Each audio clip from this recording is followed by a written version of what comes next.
creation of Pakistan on August 14, 1947, was not merely the division of territory, it was the culmination of a long intellectual, socio-economic, and political crisis within South Asian Islam.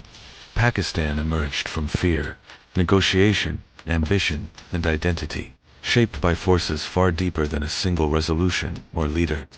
To understand Pakistan's birth, we must return to the collapse of the Mughal Empire. For nearly 1,000 years, Muslims had ruled large parts of India. British colonial dominance after 1857 shattered this status, displacing the Muslim elite from power, administration, and cultural authority.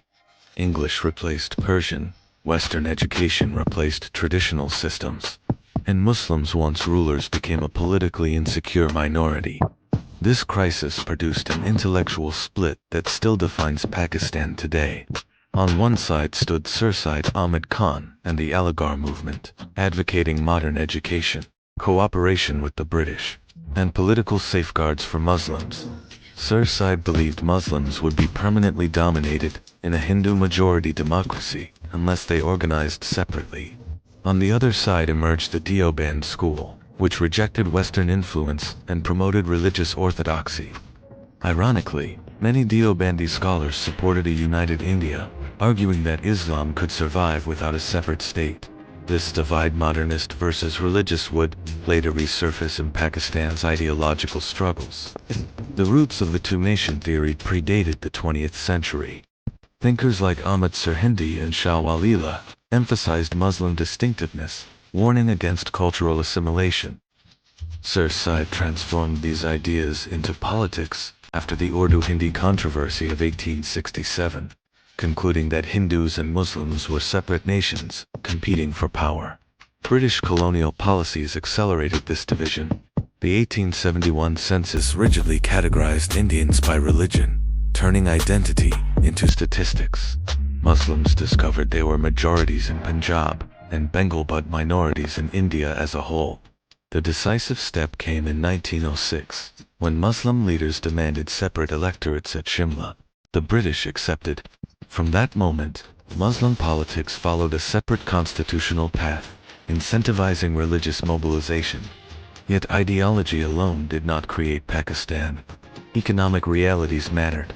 By the early 20th century, Hindus dominated industry, trade, and banking, while Muslims lagged behind. Islamic inheritance laws fragmented wealth, and Muslims remained tied to land rather than commerce. A growing Muslim middle class, the salariat, feared being permanently outcompeted in jobs and government services. Pakistan became a promise of economic protection. Leadership transformed this fear into mass politics. Muhammad Ali Jinnah, once a champion of Hindu-Muslim unity, grew disillusioned after Congress rejected Muslim safeguards in the Nehru Report of 1928. Returning from London in 1934, Jinnah reshaped the Muslim League into a mass movement. Allama Iqbal provided its philosophical soul.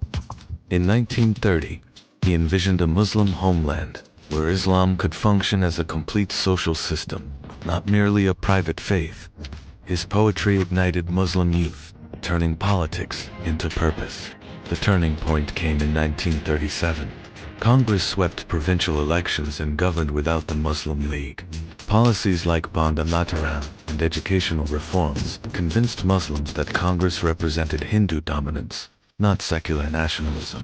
Jinnah called this period proof that Muslims would never be safe under majority rule. In 1940, the League passed the Lahore Resolution, intentionally vague, demanding independent states in Muslim-majority regions. Ambiguity kept diverse Muslim factions united, while strengthening bargaining power. World War II sealed the outcome. Congress leaders were jailed. Jinnah cooperated with the British. In the 1945-46 elections, the Muslim League won nearly all Muslim seats, giving Jinnah an undeniable mandate for Pakistan. The final attempt at unity, the cabinet mission plan, collapsed when Congress rejected provincial grouping. Jinnah called for direct action, and the subcontinent descended into communal violence. The Great Calcutta Killing of August 1946 made coexistence impossible. Lord Mountbatten rushed independence. Radcliffe, given just 5 weeks, drew borders that tore villages, families, and societies apart. Between 12 and 20 million people were displaced. Nearly 1 million died. Pakistan was born, but its identity was unresolved. Jinnah envisioned a secular, constitutional state. Others imagined a new Medina. The objective's resolution of 1949 shifted Pakistan toward religious nationalism, a path that continues to shape its politics. Pakistan emerged as both a refuge and a contradiction created to protect a minority, yet born through division. Its legacy remains contested, its questions unfinished, and its creation one of the most consequential events of the modern world.